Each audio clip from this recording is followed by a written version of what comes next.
안녕하세요. 저는 두돌된 딸을 키우는 40대 여자입니다. 평소 즐겨 듣는 채널에 제 사연이 소개될 거란 생각만으로도 괜스레 떨려오네요. 그럼 시작해볼게요. 저와 남편은 10년차 부부였습니다. 연애도 오래 했던 터라 느끼기엔 20년은 좋게 산 부부 같은 느낌이었어요. 풋풋 설렘 이런 단어와는 거리가 멀었지만 저희만 느낄 수 있는 특유의 그 편안함이 전 좋았어요. 남편과 전 자연 임신이 되지 않아 병원에 가서 검사도 받고 시험관 시술도 병행했지만 임신이 되지 않았어요. 거듭된 실망과 실패에 저흰 지쳐갔어요. 그럴 때마다 남편과 저는 서로를 보듬어 주었고 지난 10년 동안 크게 싸운 적이 없었죠. 그만큼 눈빛만 보아도 잘 알고 자신보다 서로를 위해 배려한다고 생각했어요. 남편과 저 사이엔 애틋함이 감미된 우정이 있다고도 생각했죠. 한없이 괜찮다며 잘 될 거라고 하는 남편과는 달리 아버님은 한없이 절 구박했어요. 친구들 이야기를 들어보면 이런 경우 어머님이 나서서 난리를 부리고 아버님은 한 발 물러서 지켜본다고 하던데 저희 시댁은 정반대였어요. 며느리 사랑은 가뿐히 버려버린 아버님은 고약하기가 하늘을 찔렀어요. 입만 떼셨다 하면 어쩜 그렇게도 주옥같은 망언을 하시는지. 결혼 3, 4년 차까진 매번 아버님을 뵐 때마다 놀라움의 연속이었어요. 아버님의 한마디에 울고 웃던 전 어느새 결혼 10년 차가 되었고 이젠 아버님의 100마디도 가뿐히 받아치는 며느리가 되었어요. 애도 못 가지는 것이 음식간도 못 맞추는구나. 어느 것 하나 간이 딱 맞는 게 없어. 이걸 먹으라고 만든 게야? 그러게요. 제가 왜 그랬을까요? 진작 이혼시켰어야 했거늘. 내가 심성이 이렇게나 곱다. 너 같은 것도 며느리라고 내치지도 못하고 그 긴 세월을 네 꼴을 보고 살고 있는 걸 보니 말이다. 그러게요. 아버님이 못하시면 저라도 이혼하자고 했어야 했는데 제 심성이 고와서 그 모진 핍박에도 아버님이 부르시면 쪼르르 달려와서 또 이 꼴을 당하고 있네요. 저 고약한 것, 애도 못 가지는 것이 입만 살아서는 네 꼴 보니 밥도 안 넘어간다. 얼른 집으로 가. 아버님, 갈 때 가더라도 제가 차린 밥은 좀 먹고 갈게요. 오늘 아버님 아들도 늦는다고 해서 집에 먹을 것도 없단 말이에요. 애는 못 가지지만 배는 고파요, 저도. 제 입장에선 참다 터져 이제야 할 말을 하는 것이었지만 아버님 입장에선 이런 제가 되바라지다라고 생각하셨죠. 본인이 저에게 어떻게 했는지는 전혀 기억하시는 분이 아니니까요. 이런 상황이 저도 물론 좋을 리 없었어요. 그래서 연락을 피하거나 호출에 응하지 않으니 글쎄 아버님께서 저희 집으로 직접 찾아오시더라고요. 그 뒤에 저희 집에 일어난 일은 말하지 않아도 익히 잘 아시리라 믿어 의심치 않습니다. 아버님이 돌아가시고 난 뒤 집에 돌아온 남편이 화들짝 놀라며 이런 말을 했어요. 뭐야? 집에 도둑 들었어? 집꼴이 왜 이래? 구석구석 헤집으며 어찌나 딴지를 잘 거시는지. 그날 이후 전 아버님의 호출엔 그냥 응하는 것이 100배는 편하다는 결론에 도달하게 되었어요. 그 후 살기 위해 한마디씩 하다 보니 100마디도 받아치는 제가 되었더라고요. 제가 아버님의 말씀을 받아칠 때마다 어머님도 속이 시원하신지 표정이 꽤 밝으셨어요. 그러다 아버님이 역정을 내시며 자리를 뜨시는 날이면 저에게 엄지손가락을 치켜 세워주시곤 했죠. 이렇게 제 편을 들어주시는 어머님이 계셔 저도 참지 않고 할 말은 할 수 있게 된 것 같아요. 참 감사한 일이죠. 하지만 아무리 할 말은 다 하는 저일지라도 상처를 받지 않는 건 아니었어요. 특히 아버님의 말씀에 친정 부모님이 등장하는 날이면 울컥하는 마음에 말보다 눈물이 앞서곤 했어요. 그런 날이면 어김없이 어머님이 나서주셨어요. 내가 이런 말까진 안 하려고 했는데 난 도대체 이해가 안 되는구나. 사돈은 어떻게 너같이 애도 못 가지는 것을 시집보낼 생각을 했는지. 나 같으면 시집은커녕 집 밖에도 못 나가게 했을 텐데 말이다. 아휴, 적당히 좀 해요, 제발. 당신은 지겹지도 않아요? 했던 말 또 하고 또 하고. 당신 때문에 들어서려던 애도 떨어지겠어요. 애들 이대로 자식 한번 못 안게 되면 다 당신 탓인 줄 알아요. 그게 왜 내 탓이야? 딴 집 며느리는 셋씩이나 낳고도 또 임신했다고 하던데. 쟤는 병원 가서 시술인가 나발인가도 받으면서도 소식 없는 거 보면 모르긴 몰라도 몸에 문제가 있는 게지. 당신 정말 치매 검사라도 해봐야 하는 거 아니에요? 애들 당신 등살에 매년 검진받고 있는 거 정말 몰라서 그런 말 하는 거면 당장 내일 나랑 병원부터 갑시다. 당신 말대로 모르긴 몰라도 머리에 문제가 있어 보이니까요. 이 할망구가 지금 누구 편을 드는 게야? 당신이 이따위로 구는데 내가 누구 편을 들겠어요? 당연히 며느리 편을 들죠. 꼴에 같은 여자라고 편드는 꼬락서니 하고는 겨 좀 그만 차고 할 일이 그렇게 없으면 들어가서 잠이나 자요. 꼴도 보기 싫으니까. 그렇게 아버님을 방으로 보내버린 어머님은 늘 제 손을 꼭 잡아주시며 말씀하셨어요. 아가, 미안하구나. 내가 이렇게 대신 사과할 테니 마음에 너무 담아두지 마라. 저런 말들 마음에 담아둬봤자 너만 병들어. 알겠지? 네, 어머님. 걱정 마세요. 하루 이틀도 아니고 저 괜찮아요. 전 늘 이렇게 대답하곤 어머님을 향해 웃어 보였고요. 그러던 결혼 10주년을 며칠 남기지 않은 어느 날, 저에게 기적이 찾아왔습니다. 축하드립니다. 임신입니다. 네? 정말 임신이에요? 예, 장모님. 그동안 정말 고생 많이 하셨어요. 노산이라 조심 또 조심하셔야 합니다.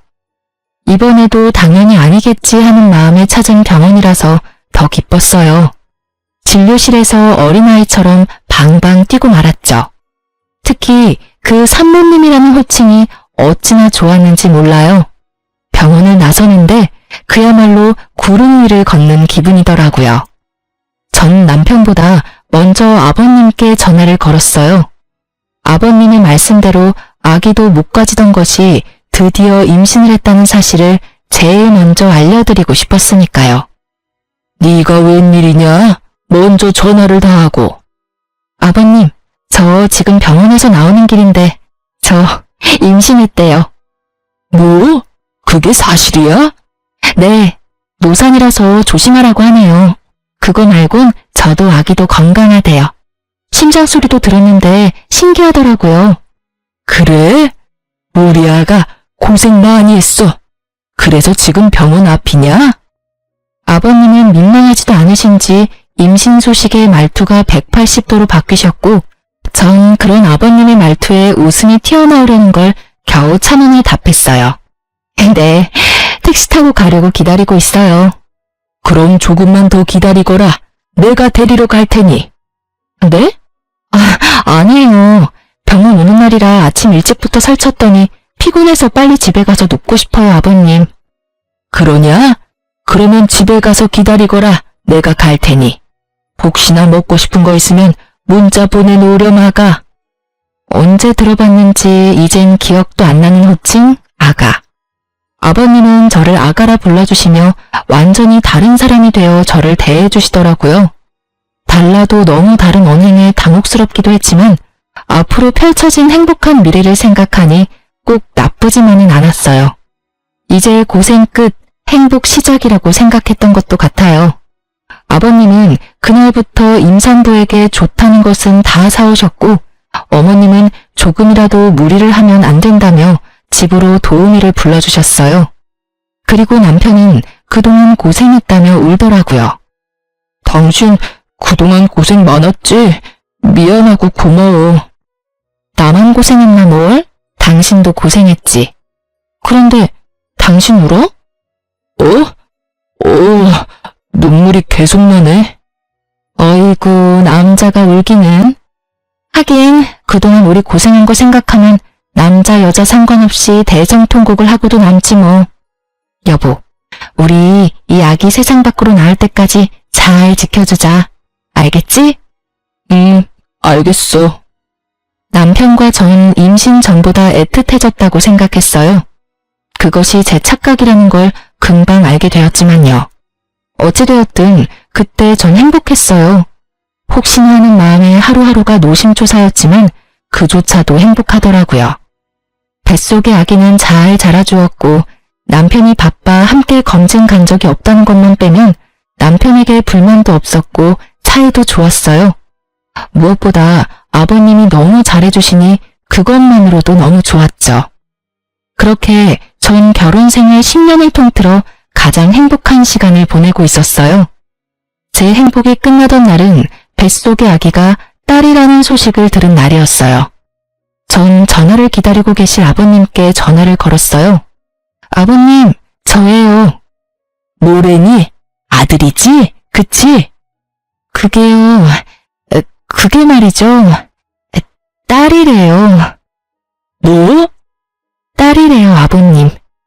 제 차 딸임을 확인한 아버님은 그냥 전화를 끊어버리셨어요. 섭섭해 하실지는 알았지만 생각보다 과한 반응에 당황스러움이 몰려오며 걱정이 되더군요. 제 우려는 현실이 되었고 아버님의 귀한 대접은 더 이상 없었습니다. 대접은커녕 임신 전보다 더 심해지셨죠. 저도 상황이 그렇게 되니 더는 당하고만 있을 순 없겠더라고요. 제 아기를 지켜야 했으니까요. 너 당장 집에 좀 와서 일 좀 거들거라. 오늘 점심엔 해물탕이 먹고 싶으니 장도 좀 봐서 오고. 저번엔 꽃게가 적어서 영 별로더라. 이번엔 많이 좀 사오너라. 남으면 꽃게찜도 좀 하고. 죄송한데 저 못 가요, 아버님. 무엇이 어째? 저 노산이어서 조심해야 하는 거 아시잖아요. 저번에도 아버님이 부르셔서 갔다가 무리하는 바람에 밤에 배 뭉쳐서 혼났어요, 아버님. 앞으로 아버님이 아무리 부르셔도 안 갈 거니 그런 줄 아시고 저 기다리지 마세요. 누가 들으면 아주 큰일이라도 한 줄 알겠구나. 그리고 임신했을 때일수록 많이 움직여야 한다. 잔말 말고 얼른 오지 못해? 네, 전 안 갈 거예요. 그리고 저 노산이라고 조심해야 한다고 집 밖에도 웬만하면 나가지 말라고 하신 건 다름 아닌 아버님이셨잖아요. 그땐 네 뱃속의 아기가 아들인 줄 알았을 때의 얘기고 지금은 상황이 많이 달라지지 않았느냐? 내가 왜 낳아봤자 아무짝에 쓸모도 없는 딸까지 신경 써야 하느냐 이 말이다. 정말 너무하세요, 아버님. 딸이든 아들이든 다 똑같은 아버님 손주라고요. 어떻게 이렇게까지 변하세요? 처음엔 그렇게 귀하게 대해주시더니 이젠 온갖 구정일은 다 시키시잖아요. 그때 이야기는 꺼내지도 마라. 그 뱃속에 든 것이 딸인 줄도 모르고 몸에 좋다는 것 다 갖다 먹인 거 생각하면 장기가 다 꼬이는 기분이니까. 아, 그러세요? 그럼 제가 더더욱 가면 안 되겠어요, 아버님. 딸이나 가진 제가 아버님 앞에서 얼쩡거리다가 진짜 아버님 장기라도 다 꼬여버리면 어째요? 뭐야? 너 지금 나한테 악담 퍼붓는 게야? 아니요. 진심에서 나오는 걱정이에요. 그럼 저 배가 또 뭉쳐서 쉬어야겠어요. 들어가세요, 아버님. 전화를 끊어버린 전 아버님이 또 찾아오시진 않을까 걱정스러웠지만 다행스럽게도 어머님이 잘 막아주셨는지 그런 걱정은 덜 수 있었어요. 하지만 혹시나 하는 상황이 있을 수도 있으니 남편에게도 말을 했어요. 여보, 잠깐 얘기 좀 해. 중요한 얘기야? 내일 하면 안 될까? 나 오늘 좀 피곤한데. 중요한 이야기야. 저의 단호함에 남편은 귀찮아 죽겠다는 얼굴로 제 옆에 앉더군요. 아, 뭔데? 당신이 아버님께 전화 좀 해줘. 우리 아기 여자인 거 아시고 나선 나한테 또 시작하셨어. 아니, 더 심해지셨어. 노산이라고 또 조심해야 한다고 난리치실 때는 언제고 요즘엔 틈만 나면 불러서 일 시키신다고. 오늘 또 전화 와서 난리치시길래 난 앞으로 못 간다고 그랬으니까 당신이 전화해서 무사히 출산할 때까지 나 좀 괴롭히지 마시라고 해줘. 당신이 못 간다고 했으면 됐지. 나까지 굳이 전화해서 그런 말을 해야 해? 당신 기억 안 나? 임신하기 전에 내가 아버님이 오라는 거 무시했다가 우리 집에 찾아오셔서 냉장고 안 다 뒤집어 놓으시고 옷장 다 헤집고 심지어 욕실 수건까지 다 꺼내서 다시 빨라고 하셨잖아. 혹시나 이번에 또 찾아오셔서 그러시면 어쩌냐고. 지금은 홀몸도 아닌데. 알겠으니까 그만 좀 해. 나 오늘 진짜 힘들었어. 요즘 계속 야근하는 거 알잖아. 제발 나 좀 쉬자, 응? 그래, 알겠어. 내일 꼭 전화 드려. 남편의 무관심에 가까운 태도가 마음에 들지 않았지만 정말 피곤해서 저러는가 보다 했어요. 하지만 남편의 무관심엔 이유가 다 있었더라고요. 그 이유는 며칠 뒤 퇴근하고 돌아온 남편의 손에 있었어요. 이게 다 뭐야? 내가 묻고 싶다. 이게 다 뭐야? 이 남자 누구냐고. 남편이 건넨 것은 낯선 남자 품에 안겨있는 저의 모습이 찍힌 사진이었습니다. 당황스러웠죠. 아무리 보아도 처음 보는 남자의 품에 아무리 보아도 저인 여자가 안기다시피 기대어 있었으니까요. 나도 몰라. 이 여자는 내가 맞는데 이 남자는 나도 누구인지 몰라. 진짜야. 당신 지금 그걸 말이라고 해? 솔직히 말하라고. 나 진짜 억울해. 당신 나랑 산 세월이 얼만데 날 몰라? 내가 당신 두고 바람필 여자야? 그러니까 설명을 해보라고. 이 남자는 누구인지, 왜 이러고 있는 것인지. 나도 말하고 싶어. 그런데 진짜 아무 생각도 안 나는 걸 어떻게 해? 크게 당황한 저는 아무 생각이 떠오르지 않았어요. 그저 억울하다는 생각밖에 들지 않았어요. 전 손톱을 물어뜯으며 사진 속 상황을 떠올리려 했었고, 그런 저를 보던 남편은 충격적인 말을 꺼냈어요. 당신 솔직하게 말해봐. 뱃속의 아기 내 자식이 맞긴 해? 뭐? 당신 방금 뭐라고 그랬어? 당신 자식이 맞냐니? 그러면 우리 아기인데 당연히 당신 자식이지. 누구 아기겠어? 아니, 상황이 그렇잖아. 갑자기 이런 사진을 회사로 오지를 않나. 당신은 자세한 설명도 없이 억울하기만 하다고 하지. 입장 바꿔 당신이 나라면 의심 안 되겠어? 나 이 사진 보는데 진짜 당신한테 배신감도 들고 믿을 수도 없어서 당장 이혼하고 싶은 거. 우리 함께한 세월이 있으니 마지막으로 변명이라도 들어보려고 온 거야. 그런데 아무 말도 못하는 당신 보니까 정말 실망스럽다. 전 정말 억울해 미칠 것만 같았습니다. 정말 기억이 안 나서 할 말이 없는 것인데 없는 기억을 만들어낼 수도 없는 노릇이고 너무 억울하더라고요. 아무 말도 하지 못하고 남편이 하는 말만 죄인처럼 듣고 있던 그때 제 머릿속에 번쩍하고 기억 하나가 스쳐가더라고요. 사진 속 그날의 기억이요. 전 최대한 차분히 그날의 기억을 남편에게 전달하려 애썼어요. 아, 나 기억났어.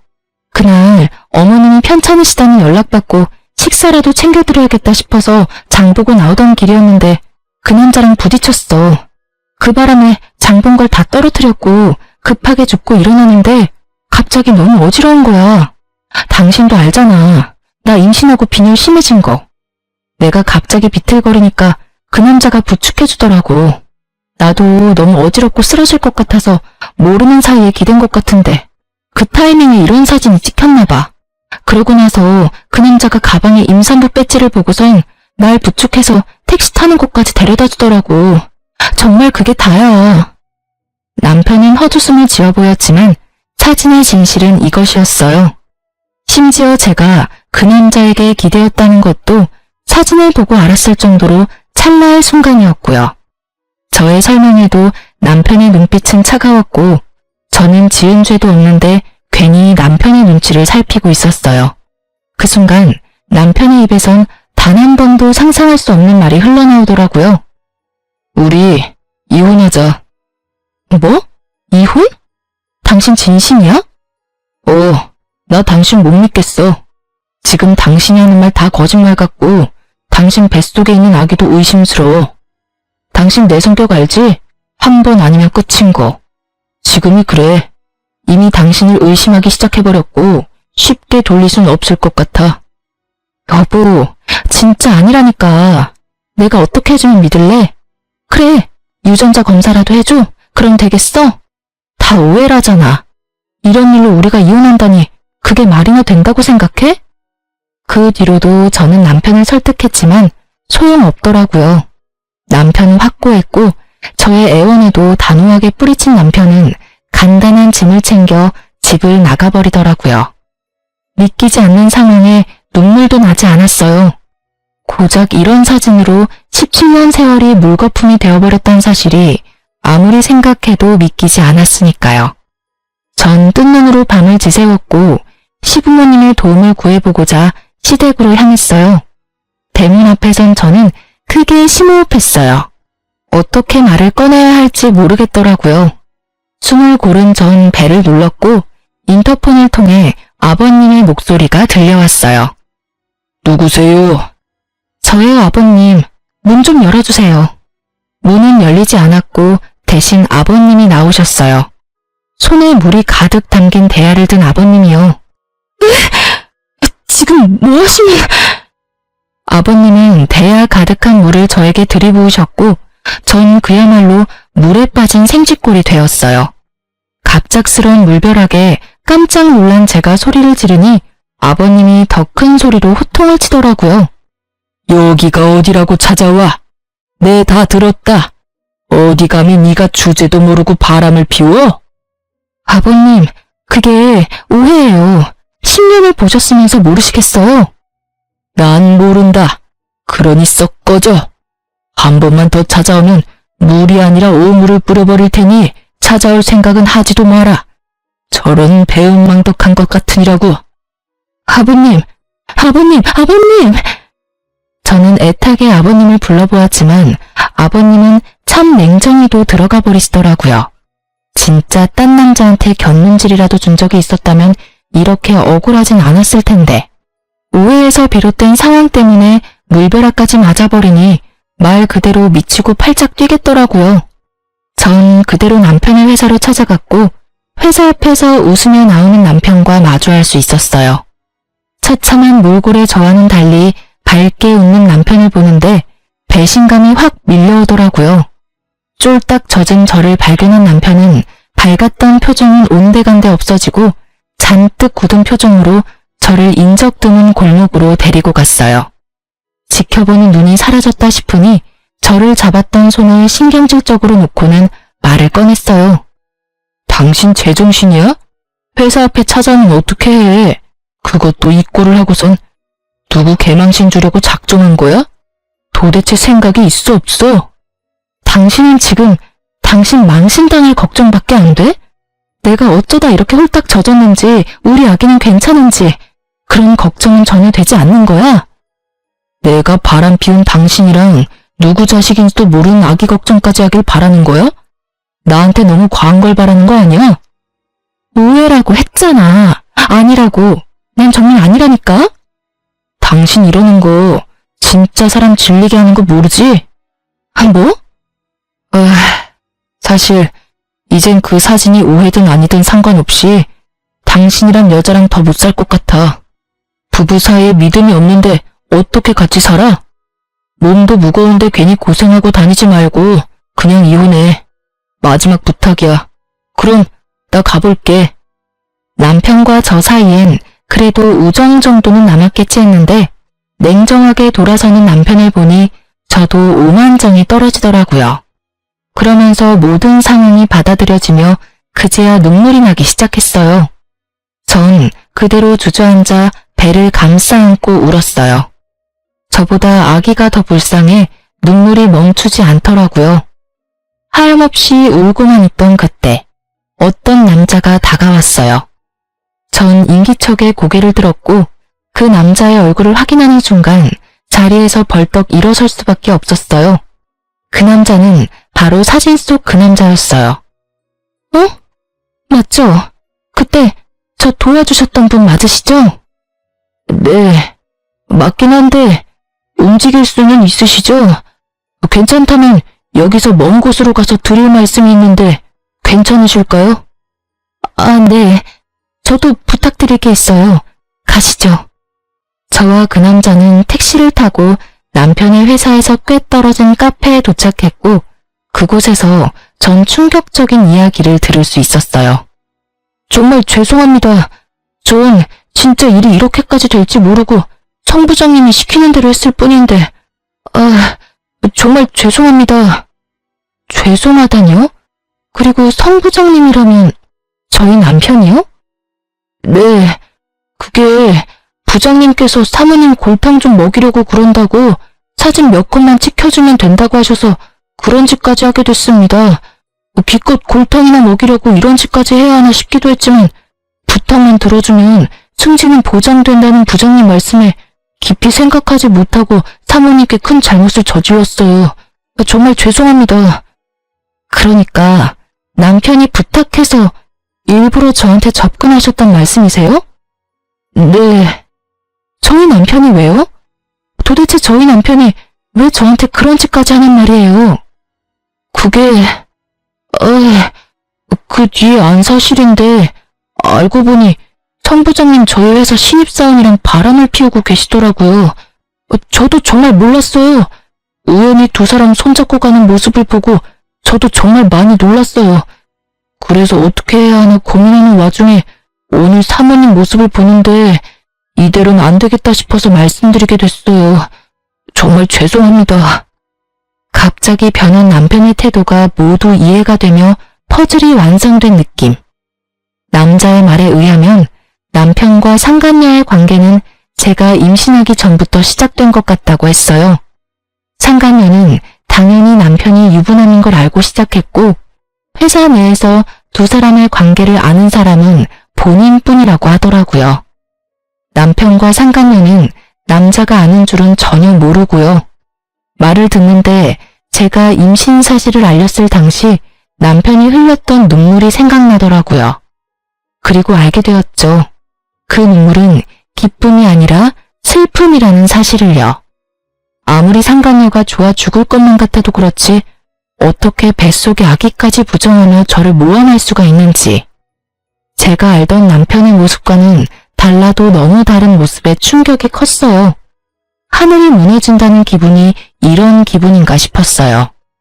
한참을 멍하니 있던 저는 남자의 계속되는 사과에 겨우 정신을 차리고 말했어요. 그렇게 미안하면 제 부탁 좀 들어주세요. 아니, 들어주셔야 할 거예요. 어떤 부탁이요? 제 남편하고 그 여자 함께 있는 모습 사진 찍어서 저한테 좀 보내주세요. 이대로 이혼하기엔 제가 너무 억울해서 안 될 것 같아서요. 그쪽이 도와주면 제 억울함이 많이 풀릴 것 같은데 할 수 있겠어요? 네, 알겠습니다. 제가 한 짓도 있으니 제가 앞으로 사모님의 조력자가 되어드리겠습니다. 제가 불쌍했던 남자는 그렇게 저의 조력자가 되었고 그날 이후 저에게 큰 도움이 되었어요. 집으로 돌아온 전 따뜻한 물에 몸을 녹이고 따뜻한 차도 마셨어요. 그리곤 남편에게 전화를 걸었죠. 왜 또? 날이 선 남편의 반응에 당장이라도 욕이 나올 것 같았지만 전 더 큰 통쾌함을 위해 꾹 참고 대답했어요. 이혼하자. 당신 소원대로 이혼해 줄 테니까 우선 집에 들어와. 이번 주는 나도 바쁘고 다음 주에 법원 가자. 법원 가기 전까진 집에 들어와서 남편으로 해야 할 도리를 다해. 당신이랑 나랑 연애까지 다 합치면 17년인데 이대로 끝나는 건 함께한 날들에 대한 예의가 아니지 않아? 그래. 내가 집에만 들어가면 확실하게 이혼은 하는 거지? 당신이 이혼하지 말자고 울고불고 매달려도 할 거니까 집에나 들어와. 그리고 이 집은 내가 가질게. 이 집 살 때 내 돈이 더 들어갔던 거 기억하지? 나머지 당신 돈은 내가 10년 동안 당신 집에 일해준 노동비, 일시불로 결제했다고 생각해. 괜찮지? 그래. 그러자. 그럼 다음 주에 법원 가는 걸로 알고 있을게. 이혼이 급한 남편은 제 요구를 받아들였고 전 쉽게 집을 챙길 수 있었어요. 그날 저녁 남편은 11시가 넘어서야 집으로 돌아왔고 거실 소파에서 자더군요. 전 잠든 남편을 재차 살피곤 조용히 남편의 휴대전화를 들고 방으로 들어왔어요. 당연히 비밀번호가 설정되어 있었지만 문제가 될 것이 없었어요. 저에겐 든든한 조력자가 있었으니까요. 저의 조력자는 제가 비밀번호 때문에 고민하자 자신에게 맡겨달라 하더니 하루 종일 남편을 쫓아다닌 것인지 그날 저녁 비밀번호를 알아내 알려주더라고요. 그 덕분에 저는 남편의 비밀번호를 손쉽게 풀어 증거를 수집할 수 있었어요. 문자를 살펴보던 저는 예상치 못한 대화를 보게 됐어요.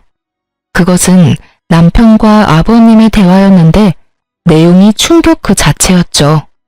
알고 보니 아버님은 남편에게 여자가 생긴 것을 진작 알고 계셨고 제가 임신을 하니 정리하라고 하셨다가 뱃속의 아기가 딸임을 아시곤 저희의 이혼을 부추기다 못해 저를 모함할 계획까지 친히 세워주셨더라고요.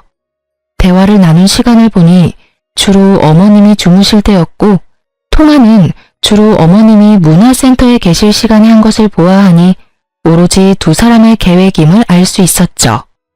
여자한테 미쳐서 자식을 부정하는 남편이나 손자한테 미쳐서 며느리를 함정에 빠뜨리는 아버님이나 정상이 아니기는 매한가지였죠. 어쩜 그렇게 뻔뻔할 수 있는지. 사건의 전말을 다 알게 된 저는 분노의 힘으로 차곡차곡 증거를 모았고 법원에 갈 때쯤에 증거가 차고도 넘치는 상태가 되었어요. 결전의 날이 되었고 전 남편과 함께 법원으로 들어가기 전 카페에 들러 마지막 인사를 나누기로 했죠. 나 같은 놈 있고 행복하게 잘 살아. 남편 놈은 인재야 죄책감이라도 느껴지는 것인지 눈물을 글썽이더라고요. 이젠 참을 필요가 전혀 없는 저는 이제껏 모았던 사진을 남편 놈의 얼굴에 던지며 말했어요. 눈물 떨어뜨리기 전에 이거부터 봐. 이게 뭐야? 뭐긴 뭐야. 사실 바람은 네 놈이 피고 있었다고 뒷받침해주는 증거들이지.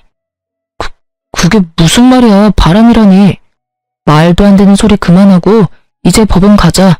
이혼해야지. 얼굴에 핏기라곤 없는 남편 놈은 발뺌하기 시작했고 전 나머지 증거들도 보여주었죠.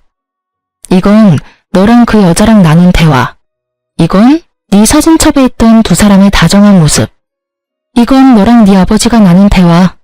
이래도 발뺌할 거야? 이게 다 너 때문이잖아.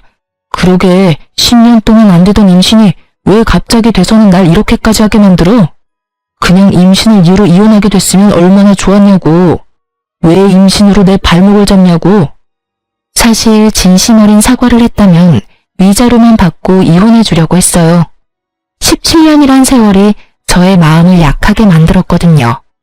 하지만 끝까지 제 탓을 하는 남편을 보니 제가 약해질 필요가 없음을 깨달았죠. 무릎을 꿇고 싹싹 빌어도 모자랄 판국에 이 와중에도 내 탓을 한다고? 이제 보니 뭐 아버님을 많이 닮았네. 아주 뻔뻔하기가 하늘을 찌르고도 남겠어? 내가 그간 함께한 세월을 생각해서 적당히 하고 넘어가 주려고 했는데 너 하는 꼴을 보니 적당히 해선 안 될 것 같네. 일단 위자료는 당연히 받아낼 거고 상간녀 소송도 진행할 거야. 신입사원이라고 하던데 걔는 돈 좀 있어? 없으면 당신 대신 줘도 되니까 한 푼도 빼지 말고 다 내놔야 할 거야. 상간녀 소송? 꼭 그렇게까지 해야겠어? 꼭 그렇게까지 네가 했던데? 그러게 왜 이런 상황까지 만들어.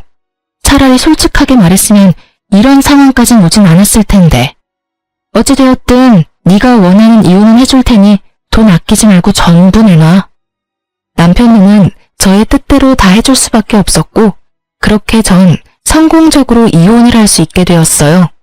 위자료가 입금되던 날 전 모든 증거를 남편의 회사로 보내버렸고 그냥 외도 사실도 공분을 살 짓인데 임신한 아내를 모함까지 하며 이혼하려고 했던 사실이 부장이라는 타이틀에 제대로 먹칠을 해버린 거죠. 회사에서 당장 해고 조치가 이루어졌고 두 사람은 사내 직원들의 입소문에 오르내리며 아주 화려한 퇴사를 하고 말았죠. 남편의 뻔뻔함이 부른 결과가 꽤 만족스럽더라고요. 자기 아들이 회사까지 쫓겨나는 상황이 되어버리자 전 시부가 머리 끝까지 화가 난 채로 왔어요. 이런 상황을 예상했던 저는 친정아빠에게 한동안 함께 있길 미리 부탁했고 드디어 제 한을 풀 날이 왔다고 생각했어요. 아무것도 모르는 전 시부는 현관문을 두드리며 온갖 욕을 퍼부어대셨고 아빠는 현관문을 열자마자 며칠 전부터 채워두셨던 물 양동이를 아버님의 머리 위로 부어버리셨어요. 그리곤 제가 들은 말을 그대로 돌려주셨죠. 썩 꺼지지 못해? 여기가 어디라고 찾아와서는 남의 집 귀한 딸한테 욕짓거리야 욕짓거리가. 다시 한번 찾아왔다간 물이 아니라 오물을 확 뿌려버릴 테니 2번 다신 찾아올 생각도 하지 마. 당장 꺼져! 풍채가 남다른 아빠의 호통에 전 시부는 겁에 질려 달아나더군요.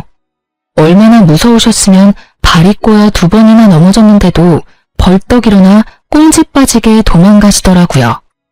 아버님이 다녀가시고 며칠 뒤 많이 수척해진 모습의 어머님도 찾아오셨어요. 어머님은 저에게 무릎을 꿇으시곤 용서를 구하시며 우시더라고요. 아가, 내가 대신 사과하마. 내가 자식을 잘못 키워서 네가 이런 몹쓸 짓을 당했어. 어머님, 이러지 마세요. 일어나세요. 아가, 네가 믿을지 모르지만 난 정말 몰랐단다. 2 사람이 그런 경악할 일을 꾸미고 있을 줄은 상상도 못했어. 알고 있어요. 그러니까 제발 일어나세요, 어머님. 저의 부탁에 어머님은 일어나셨고 저는 그런 어머님을 모시고 집안 소파에 앉혀드렸어요. 저의 손을 잡고 한참을 우시던 어머님은 어느 정도 진정이 되셨는지 목을 가다듬고 말을 꺼내셨어요. 나도 변호사 선임해서 이혼 진행하고 있어. 너한테 무슨 짓을 했는지 듣는데 도저히 그 영감이랑 살 수가 없겠더라고. 남은 세월이라도 편하게 살아보련다. 실버타운도 다 알아봐놨어. 이혼이요? 그리고 실버타운이라니 비쌀 텐데 어머님 돈 있으세요? 돈? 돈이야 많지. 네가 몰라서 그러는데 우리 집 재산 대부분이 내 명이란다. 네? 저는 놀랬고 어머님은 웃으셨죠. 알고 보니 어머님의 친정이 갑부였다고 하더라고요. 그래서 지금 시댁 재산은 거의 어머님의 것이고 시부는 어머님의 등골을 파먹으며 그간 사셨다고 했어요. 그러면서 통장 하나를 내미시더라고요. 이거 너 임신했다고 했을 때부터 준비해뒀던 거야. 상가 정리한 돈인데 출산 선물로 주려고 했더니 이렇게 주게 되는구나. 어머님, 이거 금액이 너무 큰데요. 요즘 애 하나 키우는데 드는 돈이 얼만지 아니? 우리 집에 시집와서 10년 동안 상처받은 마음에 대한 치료비라고 생각하고 받아. 그럼 나는 이만 가보마. 그리고 앞으로 나한테도 연락하지 말거라. 이미 끝난 인연 계속 만나봤자 나쁜 기억밖에 더 나겠니? 행복하게 지내렴 아가야. 어머님은 끝까지 저의 편에 서주셨고 어머님은 제가 연락할 수 없게 번호까지 바꿔버리셨어요. 이렇게 다 끝난 것이라 생각했는데 남편과 상간녀가 차례대로 찾아왔어요. 먼저 찾아온 것은 남편이었는데 이전과는 완전히 달라진 태도를 보이더라고요. 여보, 내가 다 잘못했어. 내가 미쳤었나 봐. 갑자기 이러는 이유가 뭐야? 그냥 문득 내가 미쳤었다는 생각이 들더라고. 우리 귀한 아기까지 버리고 그깟 여자가 뭐라고. 내가 그러면 안 되는 거였는데 나 진짜 반성 많이 했어. 나 한 번만 용서해주면 안 돼? 너 어머님 이혼하신다는 사실 알았구나? 그래서 이러는 거지? 아니야. 내가 널 모르니? 네 아버지도 어머님께 쫓겨날 것 같으니까 나한테 와서 이러는 거겠지. 이젠 좀 솔직해지지 그래? 그게 사실은 당신 말이 맞아. 2분 이혼하셨는데 아버지는 거의 가진 것도 없이 쫓겨나셨어. 거기다 나까지 쫓아내시더라고. 그래도 자식이라고는 나 하나밖에 없는데 어떻게 이러실 수가 있어. 정말 너무하셨잖아. 그렇지 않아? 그걸 왜 나한테 와서 물어? 네가 그렇게 좋아 죽고 못 사는 여자한테 가서 묻지. 그 여자랑은 진작 헤어졌어. 상간녀 소송당하더니 애가 미쳐버리더라고. 그래서 이건 아니다 싶었는데 회사 잘리고 나선 연락도 안 돼. 어차피 헤어지고 당신한테 돌아오려고 했는데 잘 됐어. 사연을 들으며 바람 피운 남자들이 뻔뻔하게 굴 땐 저게 진짜일까? 하는 생각이 들었는데 그게 진짜이더라고요. 어쩜 이런 한심한 생각을 당연하다는 듯이 하는 것인지 한편으론 대단하다는 생각까지 들더라고요. 정신 좀 차려. 네가 다시 돌아온다고 하면 내가 두 팔 벌려 환영할 줄 알았어? 그 자신감은 도대체 어디서 나오는 거니? 뭐? 당신 나 없으면 꼼짝없이 우리 아기 혼자 키워야 하는데 자신 있어? 자신 없을 건 또 뭐야? 난 자신 있는데? 그리고 이제 와서 우리 아기?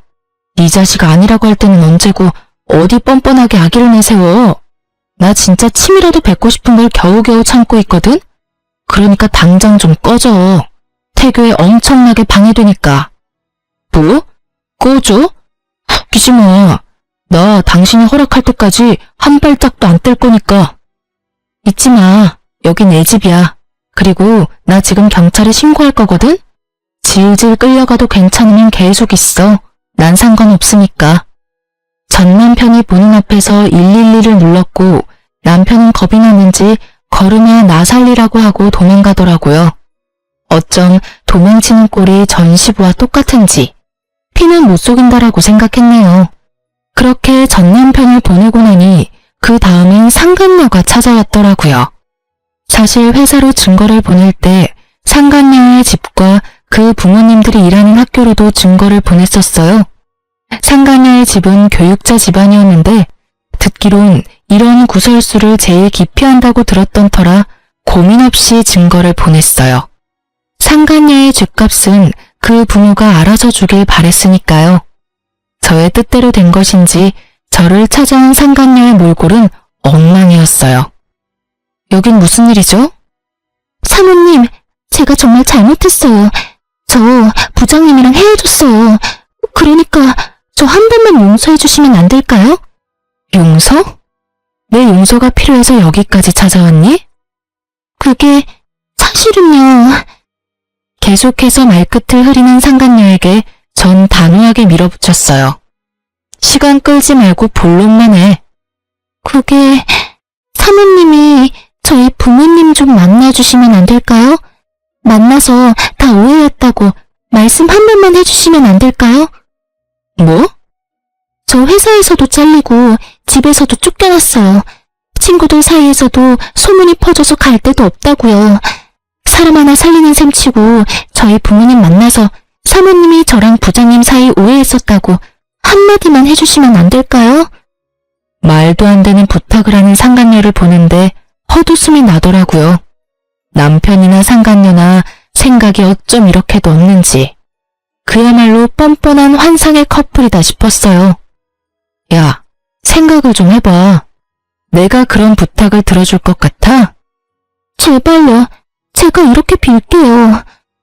이렇게 빌든 저렇게 빌든 난 그 부탁 절대 들어줄 생각 따위 없어. 내가 웬만하면 뱃속에 아기도 있고 해서 이 정도 선에서 끝내주려고 했거든? 남의 인생 망쳐봤자 뭐하겠어. 그렇다고 해서 내 인생이 돌아오는 것도 아닌데. 그런데 너 이러는 꼴을 보니 안 되겠다. 이미 저한테 할 수 있는 건 다 하셨잖아요. 아직 더 하실 게 남았어요? 남았지. 지금까진 네가 가진 것들이 사라졌지? 앞으로는 네가 가질 것들을 사라지게 할 거야. 난 앞으로 널 평생 쫓아다니면서 네가 한 짓들 다 알리고 다닐 거야. 네가 다시 취직을 하면 그 회사에 찾아가서 다 알릴 거고 네가 결혼을 하면 그 결혼식장에 찾아가서 그 결혼 망쳐버릴 거야. 알겠어? 사모님, 꼭 그렇게까지 하셔야겠어요? 제가 이렇게 빌잖아요. 제가 불쌍하지도 않으세요? 그러는 넌 내가 불쌍하지도 않았어? 내 뱃속의 아기는 안 불쌍하더니? 그게... 여기서 울고 있지 말고 얼른 나가. 너희 부장님한테 했던 것처럼 너도 경찰에 신고해버리기 전에 내 눈앞에서 썩 꺼져. 끝까지 물린 상간녀는 결국 울음을 터뜨렸고 전 꼴도 보기 싫어 상간녀를 내쫓아버렸어요. 사실 상간녀에게 말한 것처럼 평생 쫓아다닐 생각은 없어요. 저런 사람에게 제 남은 평생을 바쳐 복수하고 싶은 마음도 추호도 없으니까요. 다만 제가 그렇게 말함으로써 앞으로 상간녀에게 있을 축복의 날에 단 1초라도 불행을 줄 수 있다면 그걸로 족할 것 같았어요. 이로써 저의 복수는 끝이 났어요. 조력자에게 들은 말론 전 남편은 전 재산을 모아 시부와 함께 작은 집에 새들어 살고 있다고 하더라고요. 취업 준비는커녕 전화번호도 바꾸고 자취를 감춰버린 어머님을 찾아 헤매는데 온 시간을 허비하고 있다고 하네요. 아직 정신 차리려면 멀었다고 느꼈어요. 아마 지금 얻은 그 집에서 벗어날 순 없을 거예요. 한평생 어머님의 등골만 빼먹은 전 시부와 상간녀의 위자료까지 대신 주느라 통장이 텅텅 비어버린 전 남편. 그 둘이 함께 좁은 집에서 오손도손 살아보라죠 뭐. 전 많은 일을 겪었던 터라 걱정이 많았는데 우려와는 달리 무사히 출산했습니다. 진통만 7시간을 하고 결국 제왕절개를 하게 되었을 땐 좀 억울하기도 했지만 딸을 보는 순간 그 억울함이 눈 녹듯 사라지더라고요. 처음 딸을 안던 그 순간이 아직 기억에 생생하네요. 혼자 애를 낳아 키우겠다는 저를 보며 부모님은 강하게 반대하며 우려를 표하셨지만 요즘은 손녀 바보가 다 되셨어요. 딸이 제 어릴 적 모습과 똑 닮았거든요. 그래서 그런지 그렇지 않아도 사랑스러운 딸이 더 사랑스러워요. 그리고 전 요즘 친정에서 지내고 있어요. 처음엔 몸조리만 하고 나갈 예정이었는데 부모님의 반대로 친정에 눌러앉게 되었어요. 아무리 부모님이라지만 폐를 끼치는 것 같아 고민했는데 요즘 부모님이 딸을 보며 행복해하시는 모습을 보니 괜한 고민이었단 생각이 들어요. 100일의 기적을 기다리던 때가 엊그제 같은데 어느새 제 딸은 2번째 생일을 치렀어요. 저번 주부턴 어린이집도 다니고 있고요. 작은 등에 매달린 큰 가방이 어찌나 귀여운지. 그런 딸의 모습이 요즘 저의 웃음 버튼이랍니다. 이제 저도 다시 세상에 나가보려고 해요. 그래서 요즘 딸이 어린이집 간 사이에 상가를 보러 다니고 있어요. 아파트 상가에 작은 반찬 가게 하나 차리면 좋을 것 같더라고요. 다른 건 몰라도 10년이 넘도록 시부의 까다로운 입맛을 맞춰 요리하다 보니 음식 하나는 기가 막히게 잘 만들거든요. 이혼할 당시 그런 생각을 많이 했던 것 같아요. 나 혼자 잘할 수 있을까? 혹시라도 딸이 날 원망하면 어떡하지? 이런 생각이요. 아직까진 딸의 생각은 알 수 없지만 다른 한 가지는 분명하게 말할 수 있어요. 전 혼자 잘해왔고 앞으로도 잘할 자신이 있어요. 생각지 못한 일이 생겨나 힘이 들 때도 있겠지만 그조차도 잘 이겨낼 자신이 차고도 넘쳐요. 이렇게 요즘 전 행복하답니다. 자존감이 바닥을 기던 예전보다 지금이 훨씬 더 행복해요. 앞으로도 더 행복할 거고요. 이로써 길었던 제 사연은 끝이 났네요. 저의 긴 하소연과 같은 사연 들어주셔서 감사합니다.